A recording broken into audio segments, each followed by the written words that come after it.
everybody, and welcome to the Aggieville Alleycats podcast. Where come rain, shine, or anything in between, we're here to deliver to you the Kansas State sporting news that you so love. I'm Ace Edwards, right alongside Connor Baltazar. For the first time in a while, we have quite the packed weekly recap alongside our long-awaited men's and women's Catsketball preview. So let's just dive straight into it with probably the biggest news, and that is coming out of K-State women's volleyball after their 3-0 sweep of the Oklahoma Sooners, which took place earlier last week. They respond with a 3-0 sweep of number 8 in the country, BYU. And it was 3 straight sets that went 25-18, 25-16, and 25-19. BYU, number 8 in the country, failed to break 20 in any single set up against K-State. Pretty good. Yeah, I agree, actually. I think that's good. That sounds good. That'd be because it is. I think the score, it isn't always that a sweep speaks for itself, but I think it really does here to just exemplify the domination that K-State had in this game. It's not often that you beat a top 10 squad at K-State for volleyball. It's borderline unprecedented to do it in this fashion. Just complete control, pretty much start to finish in this one. K-State hit nearly 400 for the entire match, finishing at 382. They end up with 42 kills to BYU's 31. Only 8 attack errors, which is great numbers. And then Aaliyah Carter had 18 kills on 41 attempts with 10 digs, so she gets a double-double. Then Anaya Clinton, 13 kills on 19 attempts, hitting 684 on her own, which is absolutely nuts. Yeah, when Anaya Clinton's on, she arguably may be a better hitter than Aaliyah Carter. Yeah, well, yeah, I totally agree with that. If she puts everything together, then I think her ceiling's honestly probably higher than Aaliyah's, at least as an attacker. Although Aaliyah's been doing so much more in terms of versatile play this year, playing really effectively on the back line. But Mansfield said it after the match, and he said this is the team they've been waiting for. I think that might be kind of coach speak, but there's also probably some truth to it, because I don't think you sweep a top 10 team on accident. And some of that has to come from being a really quality team, and some of it has to come from really good coaching. And we saw a lot of impressive things from K-State. One of the more notable things was Simone Sims, who I thought was just going to redshirt, gets a start out of absolutely nowhere tonight, and was completely held her own. She had 1 assist, she had 4 digs. She wasn't asked to do a ton, but it was her first ever match, and she was playing against the 8th ranked BYU Cougars for her first match, which is not unenviable. Yeah, not an enviable task, I would say. But she played in all 3 sets and was labeled as a starter, and she deserves a lot of credit for that. And there really wasn't anybody on the floor that I think we can look at and say they had a bad game. There was a lot of quality play all around. Izzy Shulshevsky was, again, really, really, really impressive. Had 27 sets and 11 digs, and was in on a few blocks as well. She was really quite impressive. And I don't even know what else to say, honestly. Just, this was a surprising result in the best way possible. And if K-State can, like we said, to make the NCAA tournament, we'd have to be winning games like this. I didn't think we'd win by this much, but I didn't think we'd sweep them. But winning a match like this puts K-State back into at least the conversation of maybe making it to the NCAA tournament. It's not a done deal or anything right now, but if they could beat BYU Friday, the day that this releases as well, and get a game against KU as well, then all of a sudden things are starting to look a lot brighter for K-State and their postseason hopes. Yeah. Which, speaking of, the next match is up against BYU the day this releases, and then a Friday-Saturday slate the next week up against KU, number 14 in the country, KU in Lawrence. So, big week. Big week for volleyball, and it's off to a really good start. Yeah, the next 4 matches are huge for K-State. Number 8 BYU again on Friday, and then those 2 matches like you said against number 14 KU, and then you host Texas for a one-off on November 8th on a Wednesday. That is a massive opportunity for K-State. Texas is always going to be one of the best teams in the country, but if you can take out BYU again, if you can get KU once, and if you can at least be competitive with Texas, there's really an opportunity to play yourself into the postseason right in front of K-State. Yeah, and I think that's the biggest takeaway from that. But that is volleyball. We're going to move straight into K-State football recruiting with its Flipmas, ladies and gentlemen, getting 2 flips. One, we'll start with the one formerly of Nebraska, and that is Kalen Barta, a Topeka cat. And, he's a safety, 6'2", 180. And I don't understand how he's just a low 3-star. And I'm not saying this to be a homer. I think he was and is criminally underrated. And a lot of that has to do with his speed, because he's probably should be labeled an athlete, but he's listed as a safety, and he's a ridiculously fast safety as well. Yeah, he has track speed. He's really, really, really quick. And a lot of his highlights are him playing receiver and doing it really well. Some of that's just because Ace has informed me it's hard to get highlights as a safety. And but he is a guy that camped at K-State, and seemingly like they've been doing with a lot of these camp guys, is they've waited to see some senior tape and see how they play in live action and then sent an offer. And that's what they did with Kalen Barta. And Nebraska went and sniped him early, but it did not take much to flip him. No matter what Nebraska fans tell you about them parting ways mutually or him being pushed out of the class, that's not true. They did not want to lose Kalen Barta, and that's because he's just a really talented player. He could be the next in a line of under-recruited, underrated Topeka Cats to make an impact in their young careers, like Desmond Purnell. So I really like his film. I think he's a fantastic athlete, and he's playing with a really good quarterback right now as well. We're not in the market for a quarterback, but his quarterback has 29 touchdowns to 1 pick on the year. He was actually a K-State baseball commit, but he has since decided to do football instead, which I think he's now visiting K-State for football here pretty soon. So maybe we end up taking him anyways, but that seems unlikely. Yeah, but it could be fun. It could be fun. But yeah, I like Colin Barta just because I pronounced his name 3 different times now. I wasn't gonna say anything, but I like Barta. He's no relation, by the way, to previous K-State Bartas. Yeah, we originally thought that he was, but he is apparently not. Yeah, which would have been cool if he was, but maybe we can just make it up and say that he is. Yeah, this is the number 9 player in the state of Kansas. So not only that, you get another Kansas commit, and one that I think has a pretty high ceiling at safety. But then you get another flip, this one from the University of Texas, San Antonio, the Roadrunners, and that would be Boone Morris, who on 3 has listed as an edge. He is not an edge. He's definitively not an edge. He's an off-ball linebacker. But he flipped his commitment to K-State. He has according to On3, has the exact same grade as Barta, which I think Barta's a little better, but Morris is still really good. Yeah, and he's same story as Barta, a camp guy that we really liked, but just wanted to see senior film, and we saw it, and we liked him, and brought him in on that big visit weekend we had against TCU, and then we got an easy flip. Really, allegedly, there were some other Power 5 schools kind of looking around at him, but K-State locks him down quickly.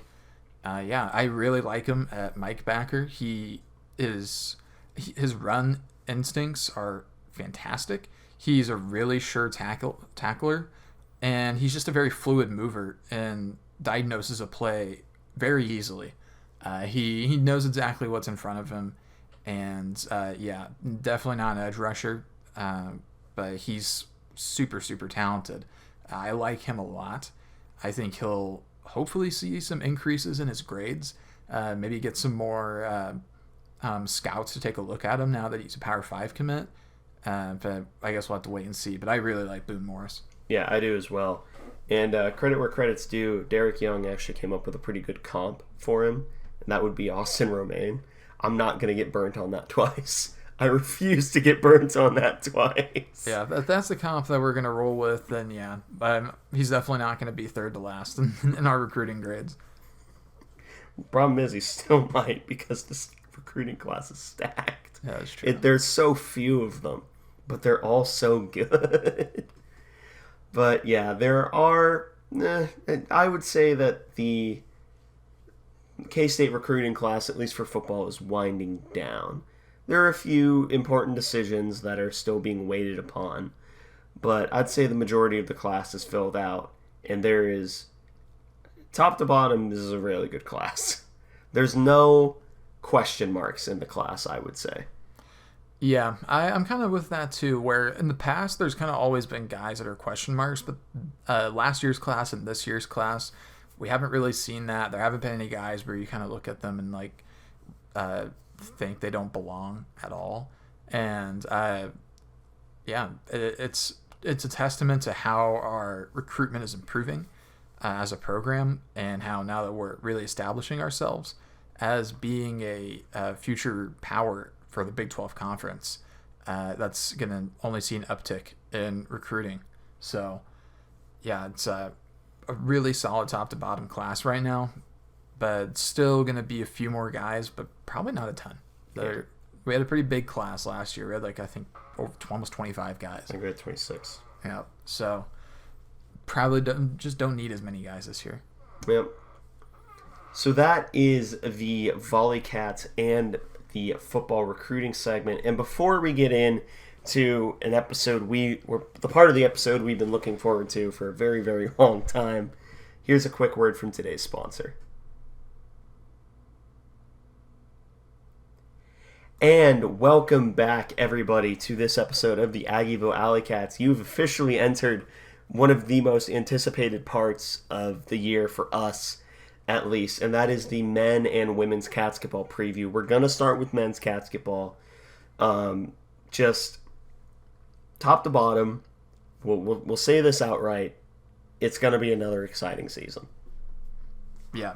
I mean, I'm really excited to see who emerges this year, and there's a lot of transfers and new names that I'm really looking forward to seeing hit the floor. And there's also some guys I think are ready to take the next step. So I'm really excited to go down the roster. Yeah.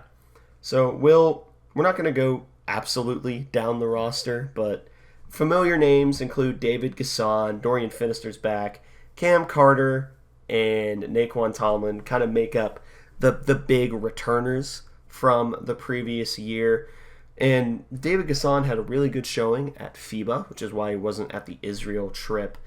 Dorian Finister got his red shirt somehow. Yeah, we have no idea how he managed that, because that's not how basketball redshirting works most of the time. And he just somehow now has red shirt next to his name. I'm not going to ask questions. I'm just going to accept it. It benefits us, so yeah, I don't care. It does. But Cam Carter's back. Obviously, he was one of the better defenders last year. It's probably developed his game a little bit more. And then, of course, the athletic freak known as Naquan Tomlin is back, regardless of the meltdowns. Yeah, he's back. I think he's going to gear up for a really big season. We really need him to have a big season. So I'm excited to see what we get from him this year. Yeah. So that's already, pretty decent for what's coming back, but where this team really shines, kind of like last year, though last year was for a completely different reason, is the transfers. And I think the best place to start with the transfers is Tyler Perry, because the one thing you need to know about Tyler Perry is he was averaging 20 points a game in literally the slowest offense in the country last year. Yeah, and he was shooting something like 41 and some 41%. Change, yeah, from three. And we've seen him at least briefly be able to, at any point in time, just go out and make probably 3 or 4 shots in a row and force a timeout from another team. And that's just going to be his role this year. He's going to be an elite shooter. He's going to be a better shooter this year than anybody was last year, especially given the volume. Mm-hmm. He averaged somewhere in the 17 to 18 range last year at North Texas. I expect him to be averaging at least that, but pushing for 20 or more because of just the pace increase. And I'm really hopeful for what he can do from beyond the arc, because that's going to be his specialty. And he's also going to be running the offense too. But he's not going to be the guy. He's not going to be like Marquise in terms of like just how effective he is at distributing, because there's few that are in college basketball. But Tyler Perry's still going to be able to fill that void at least a bit. I'm really looking forward to seeing just how well he shoots, though. Yeah. And I think the other really big transfer would be Arthur Kaluma, the transfer from Creighton. And there is a distinct reason why you and I have sort of taken to calling him King Arthur.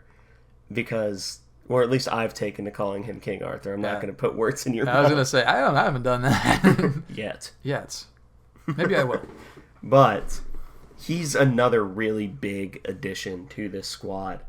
I think just straight out the box from what he's shown already, he's already just like a diet Keontae Johnson. Yeah, there's definitely some parts of their games that are similar. They're similar sizes. Although Kaluma, I think, does a few things differently. I'm excited to see his defense.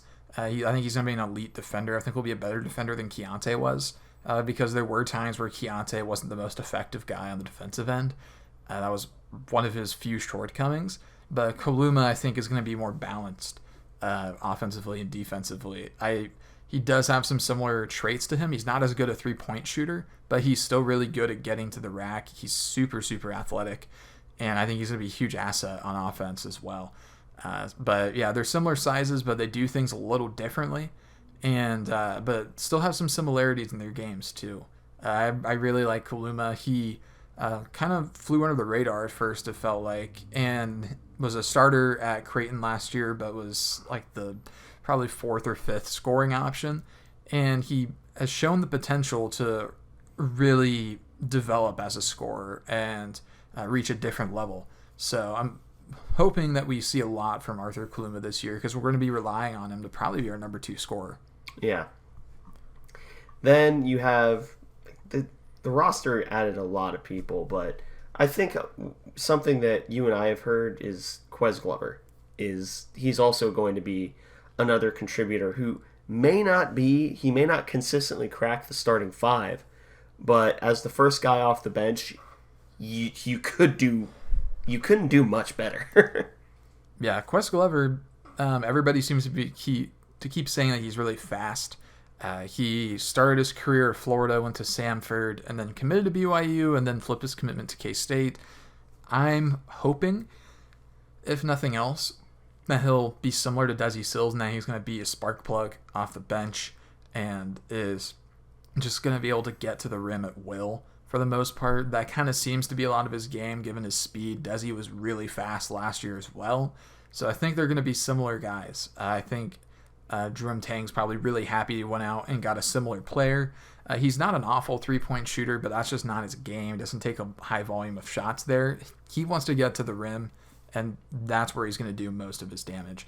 Only thing I don't like about him is that he's wearing number 0, and I think that should be retired for Jacob Pullen. But he's actually, I think it was Scott Wildcat on Twitter say that he's only the 2nd player to ever wear number 0 at K-State. Jacob Pullen is the only other one up until now. He has some shoes to fill, doesn't he? He really does, and I hate to count him out early, but he's just not going to do it. So you don't know that. No, we know that. And just to sort of cap off the roster preview here, we have a pretty exciting freshman class here as well, which is Day-Day Ames, R.J. Jones, and then Michaela Rich. I don't know if all 3 of them contribute this first year. In fact, I would say it's almost certain that not all three of them do. If I had to guess one that does, just based off of what we saw in the Israel scrimmages, I think R.J. Jones is a good pick. I was actually going to go Day-Day Ames. Well, you see, you and I, that kind of tells you about the strength of this freshman class. Yeah, I mean, I don't think that there's any reason to not say R.J. Jones, because I think that both of them are going to have a big impact, but I just more gravitated towards Day-Day, because based off what we've heard, he is already playing at a pretty high level. He's going to be a true point guard, a true one, somebody that might allow Tyler Perry to play a little bit of off-ball in certain situations. You probably don't want to have both of them on the floor very long at the same time, just because of their size, because Tyler Perry is only 5'11", Day-Day is only 6 foot, and that's generous. But it would at least let us run some sets for Tyler Perry with Day-Day distributing. But no, yeah, I still really like RJ as well. He was a fantastic shooter over in the overseas trip. But what do you have to say about RJ? No, that's all I got. He was a fantastic shooter, and he popped to me. Day-Day looked really good, but he didn't have the same pop to me that RJ did, because there was really only one of the true freshmen that in the Israel trip I sort of looked at and like make 2 shots and like, damn, who's this guy? I think I actually had to text you like who he was, because he didn't have numbers up yet. He was like, oh, that's RJ Jones. I'm like, that's a true freshman. But yeah, this is a really talented freshman class that could contribute early, and I don't think that's an absurd proposition. No, I don't think it is either. And then Caleb Rich, even if we see less of him, again, on the overseas trip, he was doing some great things. I mean, he is a hyper athlete at 6'7", 240. I think the staff has called him like a mini Zion at times, which his play style is pretty similar, except he can step out and shoot a little bit, and he is extremely explosive. I'm not sure how much of him we'll see this year, but I'd love to see a bit of him, because he's the type of player that can completely swing the momentum of a game with like a highlight dunk. That's just the type of guy that he is, and I think he'll be a problem in the future as well. But he probably the sore thumb of the class, not in terms of talent, but just in terms of position and how he fits in this year. With RJ and Day-Day both being guards, McCaleb's a forward, and we have a lot of really quality guys that are going to be playing on the forwards. I mean, Naquan Tomlin and Jarrell Colbert and Arthur Kaluma, and McNair will probably be getting some time as well. There's some quality guys that are there, and Rich will probably play some as well still, but it's going to be tough to crack the lineup. Yeah. So that's the roster preview. Now we can start looking a little bit at the schedule. We're not going to go through game by game. There's not enough hours in the day. But the first game outside of the exhibition is, of course, the much awaited matchup up against USC to open our season down in Las Vegas, Nevada, in T-Mobile Arena. I will be choosing to call that T-Mobile Arena and the Sprint Center the Sprint Center. But that's a massive opening matchup, especially given USC's class, including Bronny James. Have they said he's going to play? They've said he's going to play this year. I don't know if he'll play against us, though. He may still need some time, but they have said he will play this season. Okay. Well, either way, that's a massive matchup. You get it on TNT. That's a big eye. Like, whoever wins that's going to get immediate eyes on them. Yeah, that's a huge way to start the season, because I think November 6th is the first day that you can actually play college basketball games. And I'm really excited to see how we match up with them. There's a lot of talent on this USC team outside of Bronny James, who, of course, is the highlight for most of the coverage of the team. But there's just so many good players on that team, a lot of good defenders as well. It'll be a big early season test for us compared to last year, where we didn't really face a ton of major challenges in the non-conference. We kind of were able to coast through some of them, with only garnering one non-conference loss.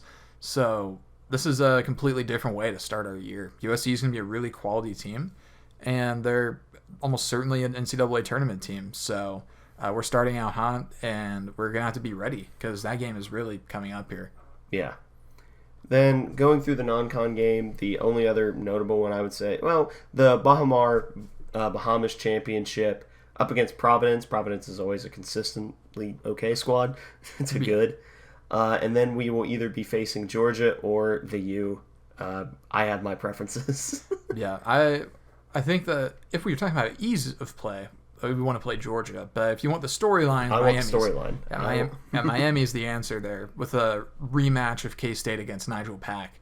That would be pretty huge and would draw some eyeballs. And we'll finally also have a preseason tournament that isn't on a subscription service. It's on CBS Sports Network, which should be most sports packages for cable or YouTube TV. So it's at least going to be viewable for a lot of K-State fans compared to the past. Yeah, which that was always a big part of it. Then, of course, we have the Big Ten Big East battle. We drew Villanova this year. That Big 12 Big East. I said Big Ten, didn't I? My fault. The Big 12 Big East battle where it's Villanova, another consistently good squad.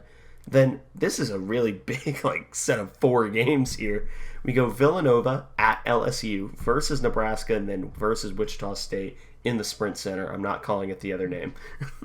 Yeah, that's a massive stretch right there. Villanova at home, that's huge. They've won a national title recently.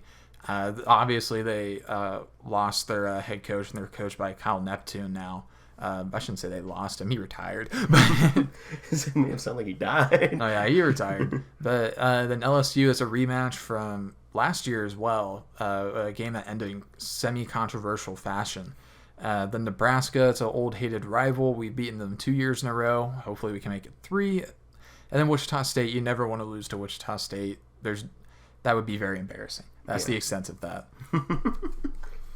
But we open up conference play versus UCF, and just let's sort of rapid fire here through the conference slate, and we'll stop whenever we come at a very notable game.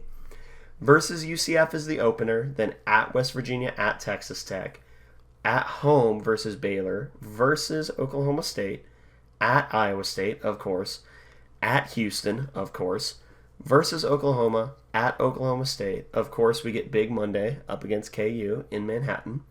At BYU versus TCU, at Texas, of course, versus BYU versus West Virginia, at Cincinnati, at Kansas versus Iowa State. So to me, the most notable ones, wow, our road slate sucks. Yeah, there's a lot of road games I wish we had gotten at home, especially Houston. I was really hoping that we'd get them at home because that's just going to be a massive game. Because Houston they've consistently been an elite program the last several years, led by Kelvin Sampson. He's an incredible coach, and Houston is adding yet another just gauntlet team to an already incredible basketball league. Getting KU home on Big Monday is massive. That's going to be a hot ticket once the sales go live. At Texas on Big Monday, they'll be looking for revenge for us beating them last year at home. A lot to like about them. And Iowa State at home for the last game of the regular season. They're going to be really good this year. They have some really good freshmen coming in, including Omaha Bilou. He's just incredible. He's a 5-star. He's going to be an issue. So Iowa State may end up being pretty good this year, but we'll need to hold serve against them. But yeah, we've got some pretty difficult games on the road. I don't like at Cincinnati. Yeah, well, yeah, Cincinnati. We'll see how good they are, how good they aren't. It's tough to say yet because they've had some years recently where they've been pretty good. They recently went through a tumultuous stretch, but I think they may be on the up and up. So that's definitely not a game I want to be dealing with late in the conference slate. And then finishing at KU and then home against Iowa State, 2 rivalry games back to back. That'll be difficult as well. But hopefully we're able to hold serve there. We also get BYU at BYU and then home BYU in pretty quick succession. We played both those games within 2 weeks. So that'll be a little strange to see them that close together, I guess.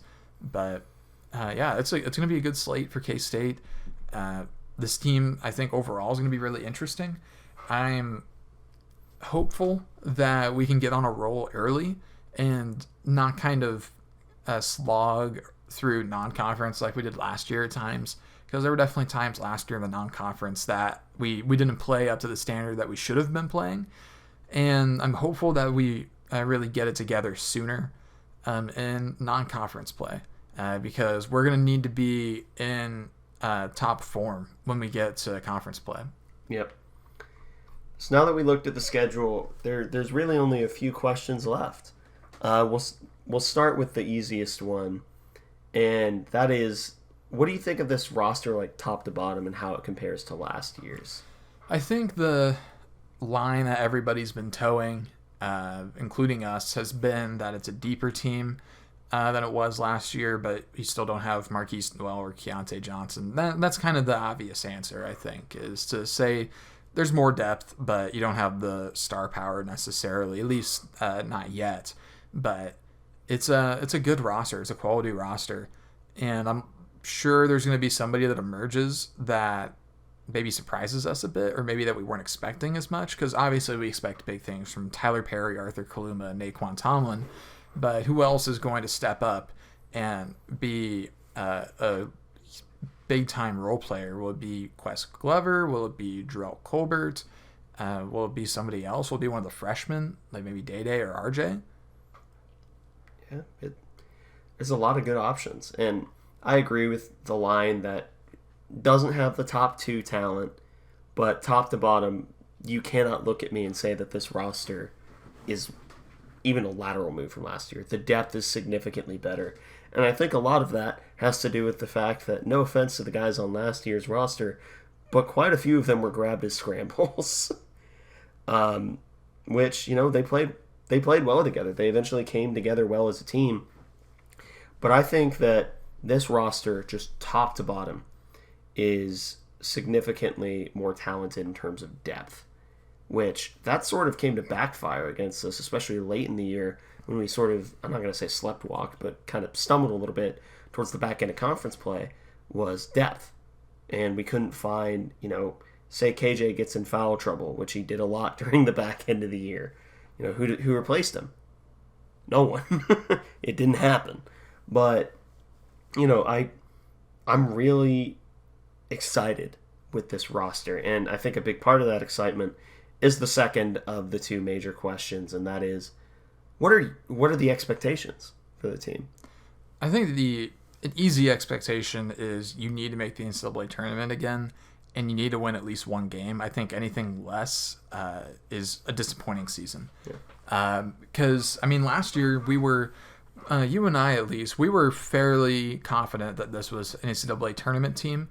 The general consensus was that they were a bubble team, I think, and there were maybe one or two people that really thought they'd make it to the second weekend. Like Grant Flanders, I remember, was always on that train. We never went that far. And then there were some people who were really Debbie Downers. But most people kind of converged on it being a bubble team that should sneak in. I don't think anybody ever expected that team last year to be number 5 at one point, or end up as a 3 seed in the tournament. And this year, I think we should have somewhat similar expectations. I think we should aim to be in like the 2 to 4, maybe a 5 range, and be easily, comfortably in. I would say go undefeated in non-conference. I'd begrudgingly be okay with a loss to Miami. I'd get that. I wouldn't be in burn it down mode over losing to Miami in a close game. But I think we should beat Villanova home. We should definitely beat LSU on the road. We should absolutely destroy Nebraska, Wichita State at home, and then at Sprint Center. Conference play is going to be a different animal, though. That's a tired line by this point. It's kind of like the same thing as back when everybody was always like the Big 12 doesn't play defense. They still do that, but it was especially prevalent back in like the mid-2010s where it was just everybody's go-to line about the Big 12 and how nobody plays defense in Big 12 football. Well, the go-to line right now with Big 12 basketball is that it's deeper than any conference in America. Except for that one's true. Well, that's what I was going to say next. My fault. It's okay. But this is going to be a really tough conference yet again. You throw Houston in the mix, and that makes it more difficult. Iowa State's going to be a much better team. Oklahoma State's probably have a chip on their shoulder like they always do. Texas Tech is under new management. We'll see how that goes. West Virginia, I'm not even going to try and guess how they're going to go this year, because they are in the most unpredictable situation possible. I'd say UCF and BYU probably are not primed to have fantastic seasons, but that's about it. Yeah. And otherwise, I don't think we can chalk up anything on here as a win right now. A lot of our opponents are going to be really good. A lot of our opponents we're going to be seeing late in the year with both teams with a number next to their name denoting AP ranking. The Big 12 is probably going to send like at least 7 teams to the NCAA tournament yet again, probably more. And I think that this is going to be just a really stressful year. We're going to drop some games that we wish we would have had, and everyone's going to want to burn it down. And we're going to win some games that we kind of pull out of nowhere. And then we're going to be so back, and everybody's going to be really happy. But I think this is going to end up being somewhat similar to last year, where there's going to be a lot of ebbs and flows. And there's going to be times where we look like we have it together, and there's going to be times where it's just not working as well as we want it to. But ultimately, we've seen through 1 year, so admittedly not a ton of evidence, but through 1 year, we've seen K-State peak at the right times. And that's they peaked early in conference play to establish themselves, and they peaked in the NCAA tournament, which is the perfect time to peak. So I think we should hope for something similar, maybe a little bit more consistency at a higher level. Maybe fight through some of the Big 12 slate a little better and defend home court. We should be shooting to replicate our record from last year at minimum. I think the goal, of course, should be undefeated at home. Yeah. I don't really have anything to add. I have the same expectations as you. This is a tournament team, and I think anything except being one and done would be a disappointment. Not being anywhere above the 5 line would be a massive disappointment. And I have belief in this team and Jerome Tang that they can do it. Yep. It's incredible how much expectations can change after 1 year. But I think this team has earned our confidence. I know there's been a lot of rumblings about, what the team is going to be like and who's going to be playing and who isn't. I think anyone listed on the roster is going to be playing probably. And I think that this team, even if they do experience some growing pains here and there, I think they're going to be a really fun team to watch. Precedent being that some guys take the steps. Cam Carter needs to take a step this year and improve his 3-point shooting by just a couple percent, and I think that will help. Naquan Tomlin needs to add a couple points per game and stay out of foul trouble. We need Tyler Perry to shoot at least the same percentage he did at North Texas at a higher rate. We need Arthur Kaluma to take a big step in his junior season. I think one of the freshmen needs to take a role in this team, at least one. Quest Glover has to be an Energizer Bunny off the bench. David Gasson has to continue to be the most efficient player on the team somehow. and accidentally hit a 3 in the tournament and then pretend like you did it on purpose. That's exactly what I want from David Gasson, is make wide open layups and accidentally make a few threes. That I can't ask for anything more, really. But I mean, there's a lot of guys on this team that are going to have to come together and do some big things. We're going to need Will McNair, who's, I think a lot of people don't even know about Will McNair. He transferred in kind of at the last moment, just about a month and a half ago.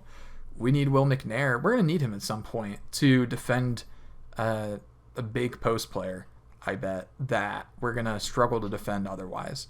And so Will McNair is going to have his moments as well, even guys like him.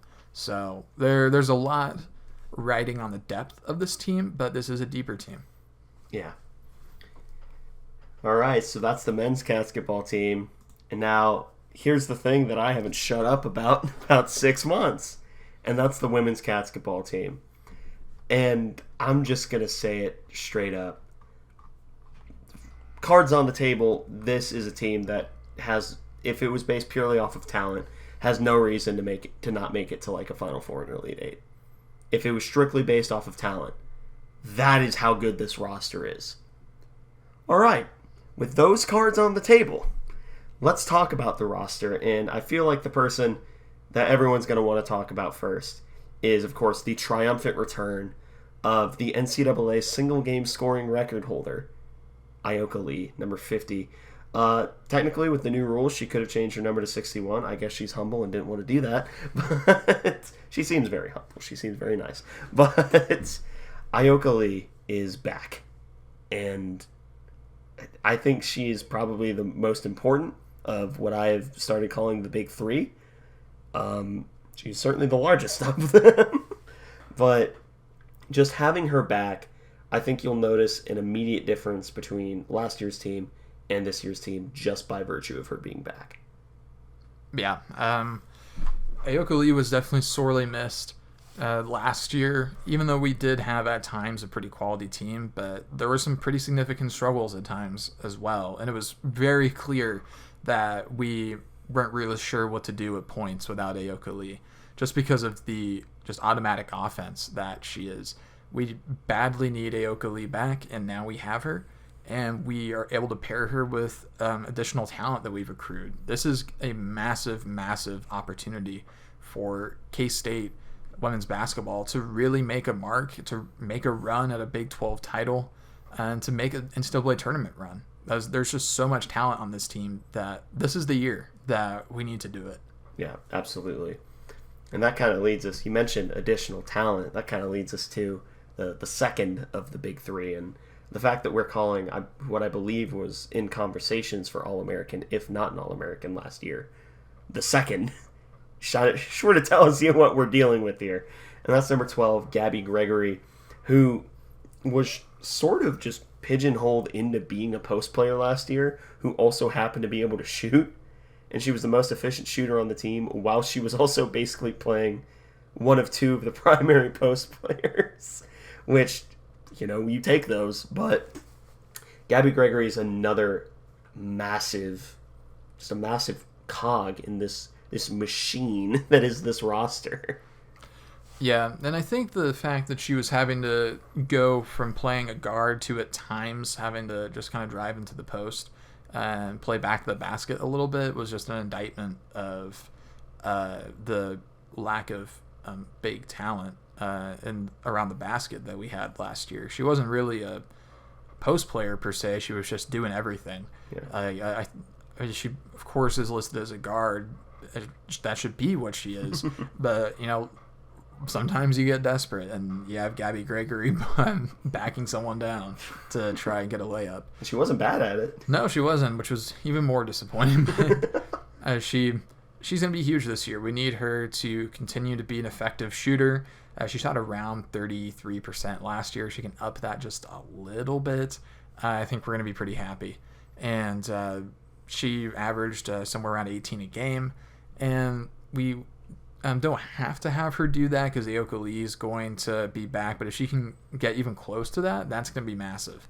And I'm really excited to see any sort of step that Gabby Gregory's taken, see if she's added anything to her game. But having her back, and this time as a running mate to Ayoka Lee rather than the lone star for the most part, that'll be big. That'll be big to have Gabby Gregory be able to be part of a multifaceted offense. Yeah.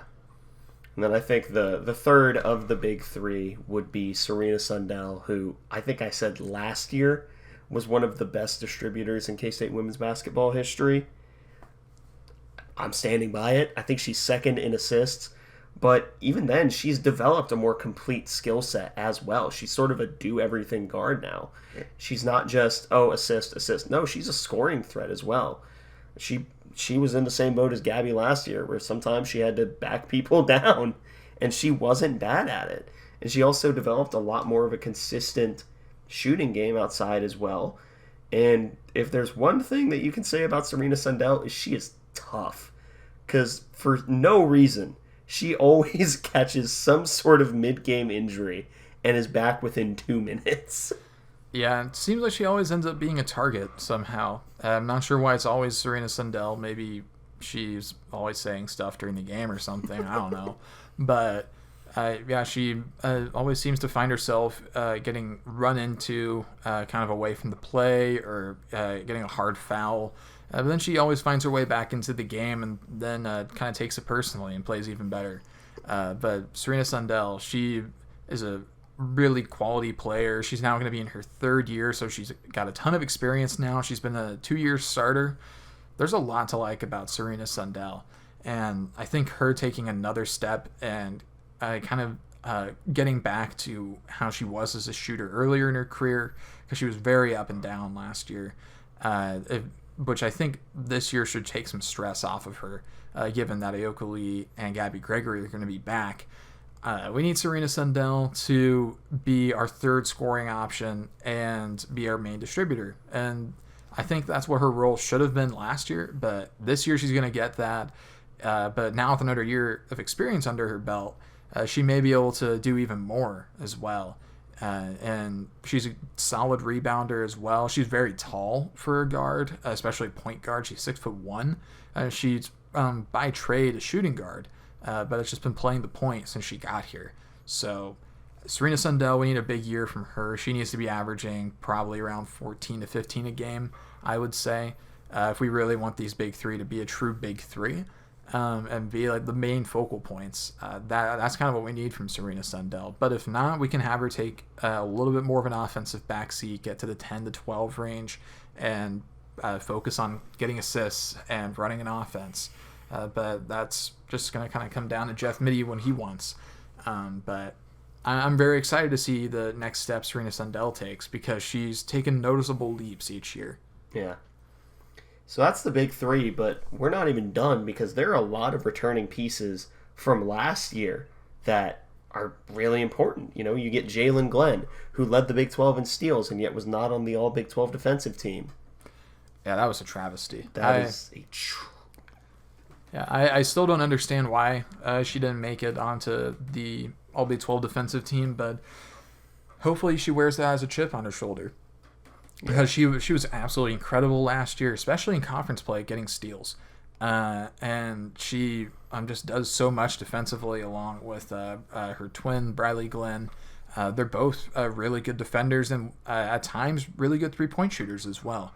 It just kind of depends, but they both are really quality on the defensive end. Jeff Mittie loves his guards with long arms. He because of how much he's running zone, which we have thoughts, but they are good to run at the forefront of that zone with how long their arms are and the way they can clock passing lanes. That's one of the reasons Jalen Glenn is so good at what she does.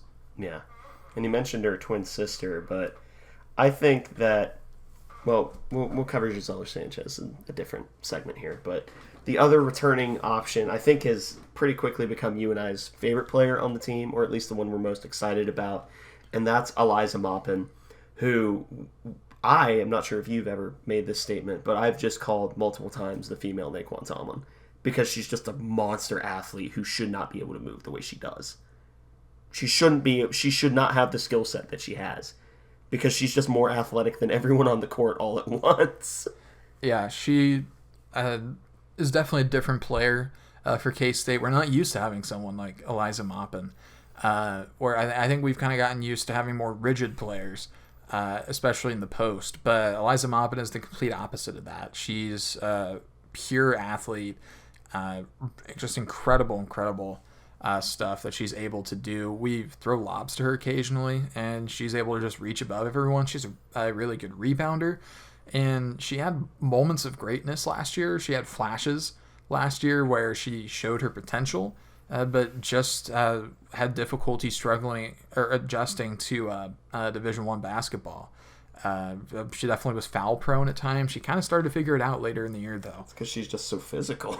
Yeah, so there's a lot to like about Eliza Maupin. I'm hoping that she takes a step and truly becomes a very reliable role player that occasionally is going to come in and just kind of dominate a game for a little while. Yeah. So that's most of the people returning last year. Do want to give quick mention to Heavenly Greer. She was a pretty good, depth piece last year. But I think the person I want to talk to is technically, or talk about, was on the roster last year but was injured, and that is forward Gisela Sanchez, who's the transfer from Arizona. The main reason why I think she's so fascinating is because this team's weakness last year was shooting threes. She shot 40% in Spanish FIBA. Seems good. Yes. We have been lacking shooting, to put it lightly, the last several years for K-State women's basketball. The last couple years, we've just been at times completely inept shooting from three. A couple years ago, it was really bad. It was a little bit better last year with Gabby Gregory, but that wasn't saying much. We desperately need to get to a point where we're much more consistent shooting from three, because if we were able to cash in on 50% of the wide open threes that we did not convert on, then last year's a completely different season. We really, really, really need to convert on the easy ones from long range, which we just haven't been able to do consistently as of late for K-State. But Gisela Sanchez could be a big part of changing that. She, of course, she missed all last year, like Ace said, and then went and was really, really good this summer in international play for Spain. So hopefully she's able to translate that to playing really well at the college level this year. We definitely need an outside shooting presence that isn't just Gabby Gregory, that is pretty consistent. And she could be that piece that we've been waiting for. Yep. Then, of course, you have I would say the big pair of transfers, which is Ziana Walker, both of them from Louisville. Ziana Walker and then Amani Lester, both of those coming in are going to be probably contributory pieces. But let's preface this by saying that women's basketball recruiting is criminally undercovered and almost impossible to actually learn things about.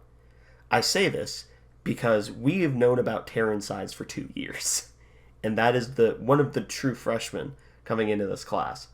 The fact that we've known about her for 2 years, given how criminally undercovered basketball recruiting is on the women's side of things, tells you everything you need to know. Yeah. She should be in a position to really make an instant impact as a true freshman.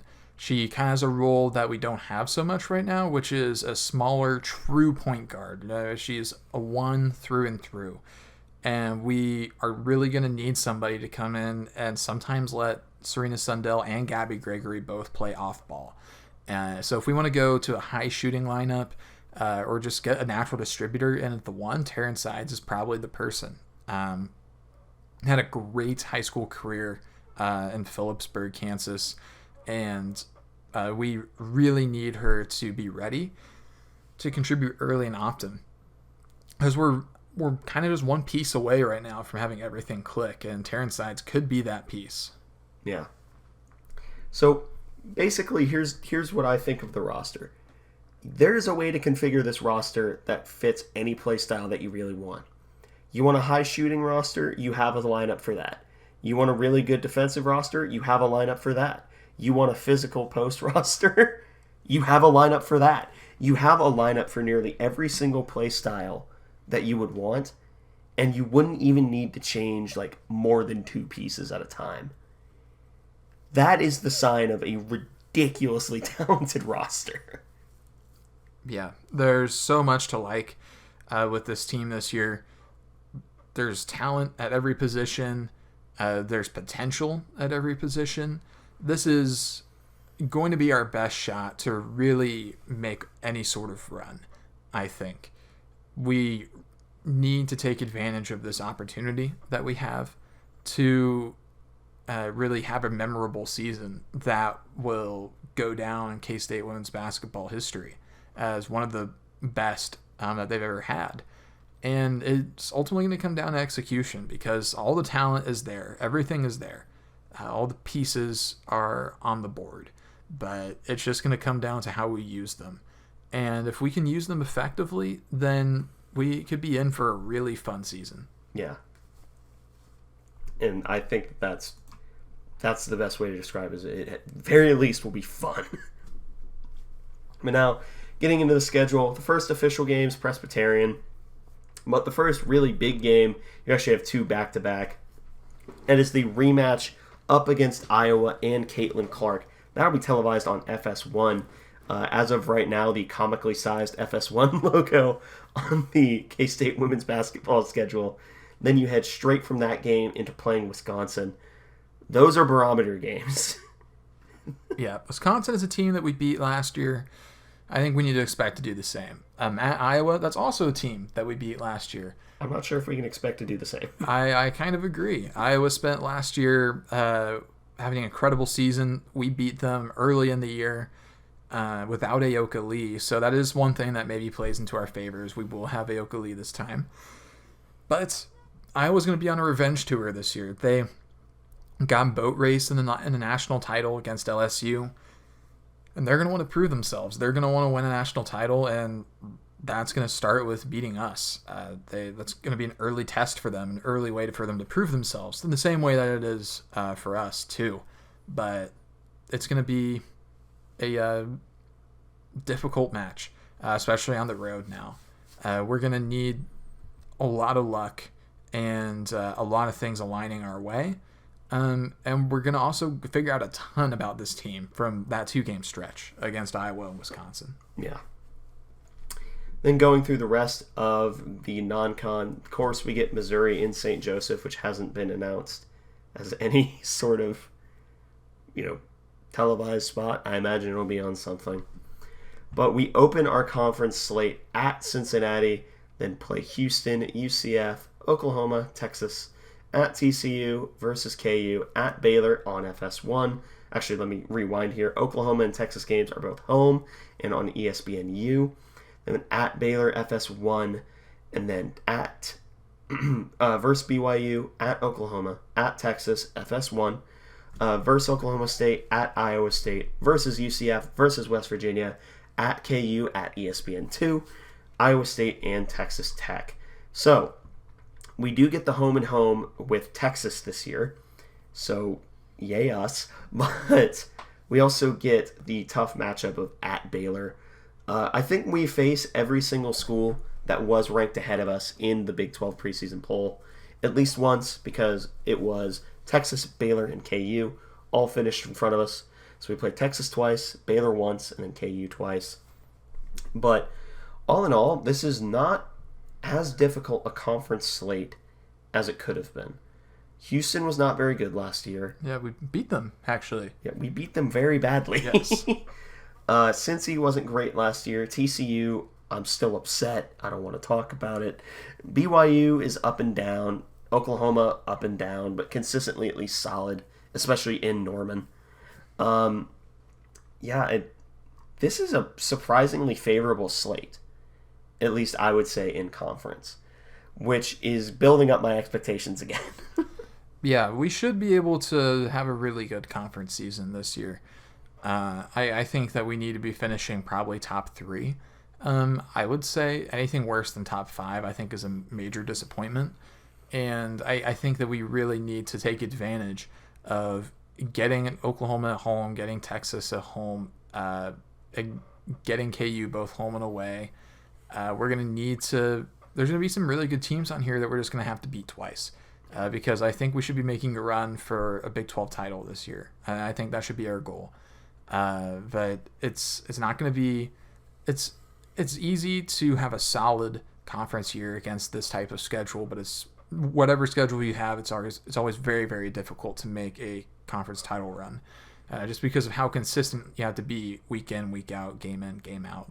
And there's going to be some games on here that we absolutely should win and have no business losing. And there's going to be some games on here that are just going to be really difficult, like Texas on the road. Baylor on the road is going to be really tough. But these are still winnable games. We have a lot of games on here that we should be able to take care of business. It remains to be seen if we will. And I still do have high expectations for this season. I think we need to be winning probably 25, 26 games in the regular season. And we should be making the NCAA tournament, and we need to get out of the first weekend for the first time in forever. Because that's just kind of been a hump we've not been able to get over in women's basketball for K-State. And to do that, we need to win games and not to get on the 8-9 line again. Because that's kind of been a curse. Where teams go to die. Yeah, it's been a curse for Jeff Mitty as he ends up on the 8-9 line a lot. We need to be shooting for like a 4 or 5 and probably better. That should be our goal. Yeah. So I'm just going to say, like I said, cards on the table. This is anything less than a second weekend appearance would be not only a disappointment, I think it would be a failure. And I know that sounds very harsh and very strange, especially given our previous issues with getting past the first weekend. I said it before. I will continue to say it, and I will say it in the season as well. If it was purely based off of talent, the talent on this roster, there's no reason why that shouldn't happen. And there's no universe in which that should happen. It's all going to come down to ability to stay consistent and coaching. Which, you have to have hope for. You truly have to have hope for with the talent on this roster. But that's my expectation, is anything that doesn't involve us making it to the second weekend of the NCAA tournament, I think is a massive letdown. Yeah, I could maybe live with that if we win the conference.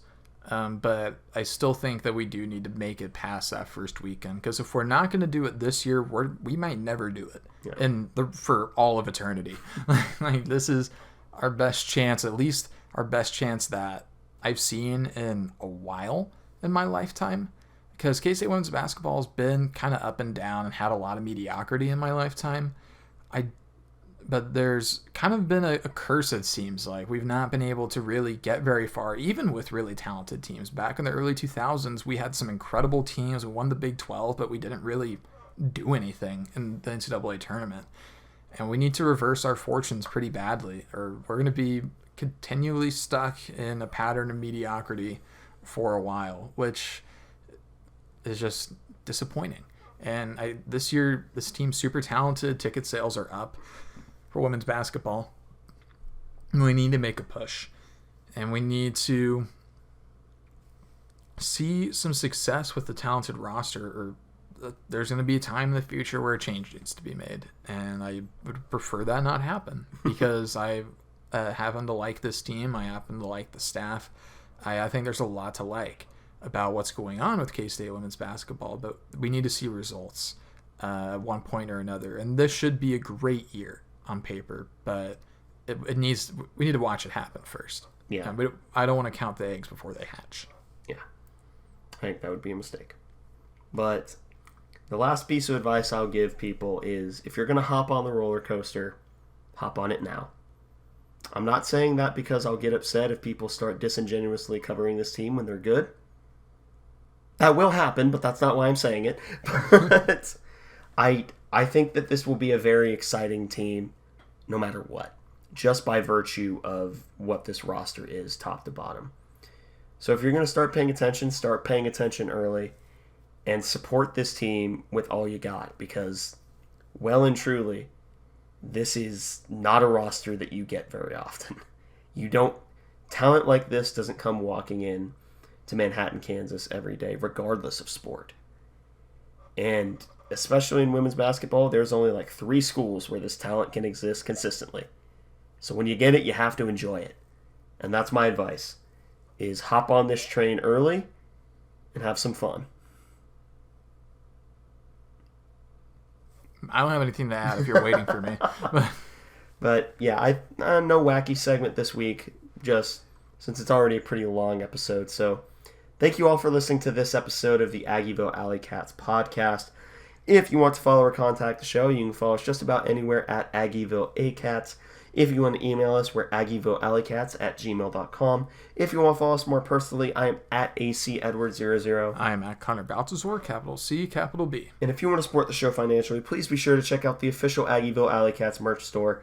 Link in the podcast and Twitter bios. But most importantly, thank you all for listening to this episode of the Aggieville Alleycats podcast. Where come rain, shine, or anything in between, we're here to deliver to you the Kansas State sporting news that you so love. Stay safe, Alleycats.